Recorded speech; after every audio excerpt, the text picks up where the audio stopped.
Hi, welcome to another auto recording of boring Eastern Roman history. Next person I'd like to talk to, just do a short bio on a general from the 7th century. His name was Manuel. He was a eunuch, and not much has survived on this eunuch Manuel, but we do know he was Armenian and held the rank of strategos. Other than that, there's nothing really virtually known about him. He was given a huge task of retaking Egypt in 645. So let's stop and take a look at what happened prior to 645 and why the need to try and retake Egypt. So on November 8th, 641, Cyrus of Alexandria, who was also the prefect of Egypt, had signed a peace treaty after failing to secure Alexandria from the Rashidun Caliphate. Now, the mistake was reinstating Cyrus back to prefect of Egypt after being recalled. And so basically what happened to Cyrus is he was recalled to Constantinople and he was accused of colluding with the Rashidun Caliphate. He was reinstated and inevitably surrendered Alexandria and Egypt shortly after being reinstated by the emperor. Now, Cyrus was appointed as Bishop of Alexandria by Emperor Heraclius in 630. Now, this was a mistake, for Cyrus brutally persecuted the Egyptians and forcing them to try to convert to his monotheism belief. This led the people to not recognize him. Instead, they acknowledged Pope Benjamin I, who, due to jealousy and what from Cyrus, this made Benjamin I go into hiding while being pursued by Cyrus. Now, Benjamin was regarded as one of the greatest patriarchs of the Coptic Church. And Cyrus was so bent on tracking him down, and he couldn't find him, so he found his brother Menes and subjugated him to torture, pulling out his teeth, burning, beating him, finally placing him into a sack and drowning him in the sea.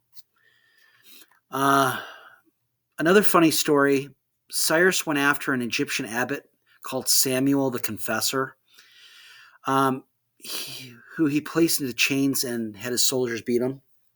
Cyrus questioned him, and Samuel, so Cyrus questions him and goes, "Samuel, you wicked ascetic, who appointed you as the abbot of the monastery and instructed you to teach the monks to curse me and my faith." And Samuel responded, "It is better to obey God and his holy archbishop Benjamin than obey you devilish, and your devilish doctrine, O son of Satan, Antichrist." So Cyrus was so pissed off, he ordered soldiers to kill him, but the ruler of the Fayum intervened and saved him, where Samuel was exiled instead of being killed. So Cyrus ends up dying in Alexandria around March 21st of 642. Little bit after just 4 months of surrendering Alexandria and Egypt back to the Rashidun Caliphate.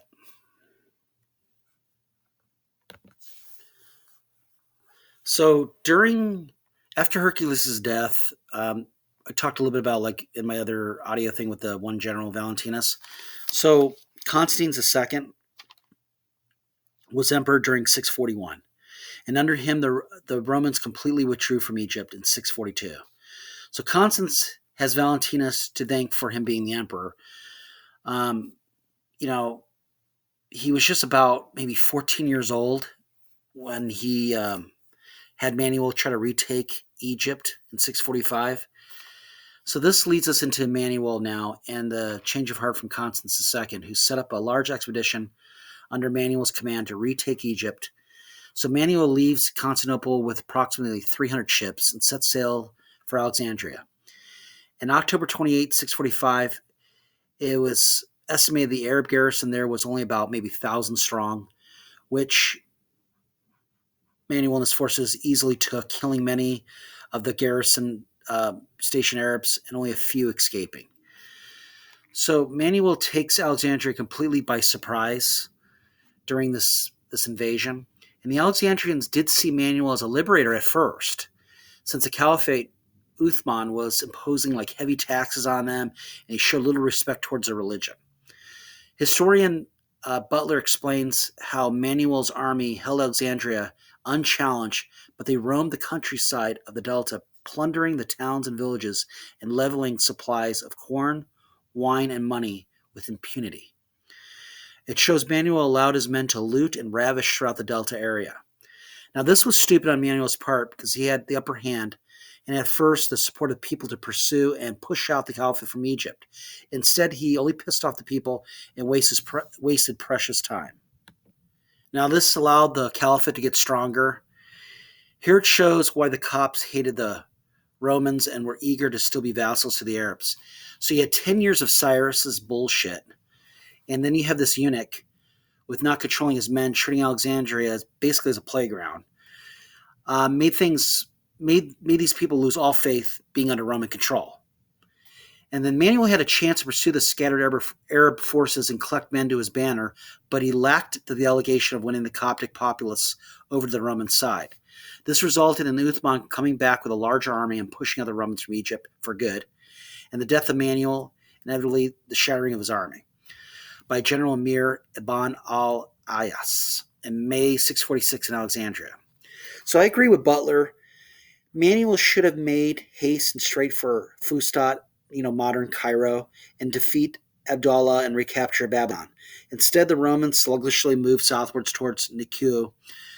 With this time past, Amir met them with his 15,000 men under the walls of his fortress and along the canal or river which ran by the town. So this tells me that Manuel captured Niku from the Arabs as well.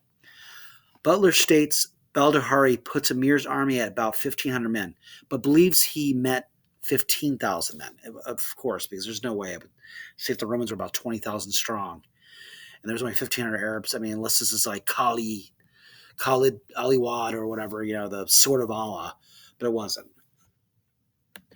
So like I said, the Romans were probably slightly larger than maybe 20,000 men. Now, I don't believe that the 300 ships carried 20,000 men.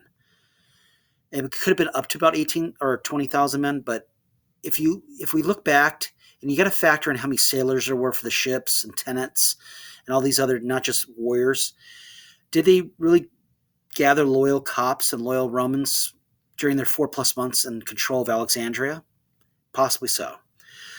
I believe when I read one time Belisarius had sailed with about 500 ships, which 20,000 were listed as sailors and only 10,000 men. So there's only 30,000 people combined when he set sail with these 500 ships. So only like 10,000 soldiers. And this is at the time when he was landing in Africa to fight the Vandals, this Belisarius. So, yeah, like I said, maybe it was about even matched, the amount of Romans versus Arabs.